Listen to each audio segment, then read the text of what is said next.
നമ്മുടെ ഫെബ്രുവരി മാസത്തെ 2ാം ശനിയാഴ്ച ഈ വരുന്ന ശനിയാഴ്ചയാണ്. ഓർക്കുന്നുണ്ടാവും, ഞാൻ കഴിഞ്ഞ ആഴ്ച നിങ്ങളെ ഓർമ്മപ്പെടുത്തിയായിരുന്നു. 2ാം ശനിയാഴ്ചത്തെ പ്രത്യേകത എന്താ? നമ്മുടെ കുട്ടികൾക്ക് വേണ്ടിയിട്ട് ശുശ്രൂഷ ചെയ്യുന്ന ദിവസമാണ്. അപ്പം നമ്മൾ അതിനുവേണ്ടി ഇന്ന് നമ്മൾ പ്രത്യേകിച്ച് ആരാധന നടത്തി പ്രാർത്ഥിക്കുന്നുണ്ട്. കുട്ടികളുടെ ശുശ്രൂഷ വളരെ മനോഹരമായിട്ട് നല്ല ഭംഗിയായിട്ട് പോകുന്നുണ്ട്.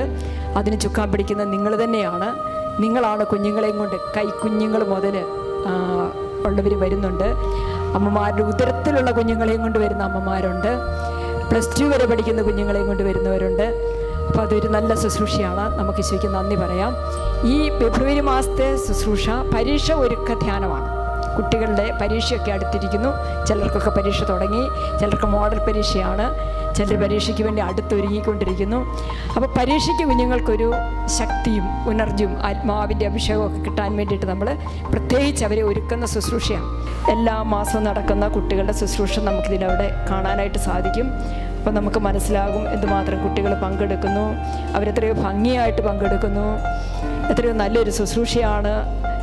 നമുക്കത് മനസ്സിലാക്കാനായിട്ട് സാധിക്കും. കണ്ടോ, കുഞ്ഞുങ്ങളൊക്കെ വളരെ ശ്രദ്ധയോടെ ഇരുന്ന് അവരെ പഠിപ്പിക്കുന്ന കാര്യങ്ങൾ പഠിക്കുകയും കാണുകയും കേൾക്കുകയും ഒക്കെ ചെയ്യുന്നു. കുട്ടികൾക്കുള്ള ആങ്ഷ്യസോങ് ഉണ്ടോ, അവരൊക്കെ അത് എത്ര എൻജോയ് ചെയ്താണ് അതൊക്കെ സ്വീകരിക്കുന്നതെന്ന് നോക്കി.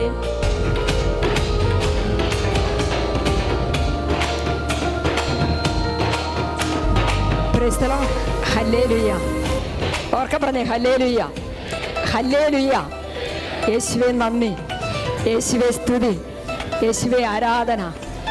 പ്രിയപ്പെട്ടവരെ, അതുകൊണ്ട് ഇന്ന് ബുധനാഴ്ചയായി, ഇനി വ്യാഴം വെള്ളി 2 ദിവസമേ ഉള്ളൂ.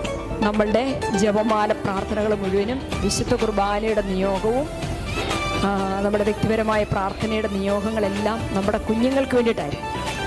നമ്മുടെ എല്ലാവരുടെയും ഏറ്റവും പരമപ്രധാനമായ ഉത്തരവാദിത്തമാണ് നമ്മുടെ വരും തലമുറയ്ക്ക്, നമ്മുടെ കുഞ്ഞുങ്ങൾക്ക് യേശുവിനെ കൊടുക്കാനായിട്ട് സാധിക്കുന്നുണ്ട്.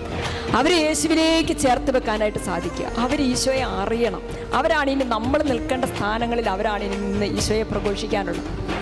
അപ്പോൾ അവരെ നമ്മൾ തീർച്ചയായിട്ടും നിർബന്ധമായിട്ടും ഈശോയിലേക്ക് അടുപ്പിച്ചേ പറ്റൂ. ഈശോയുടെ വചനം അവർ കേൾക്കണം, സ്വീകരിക്കണം.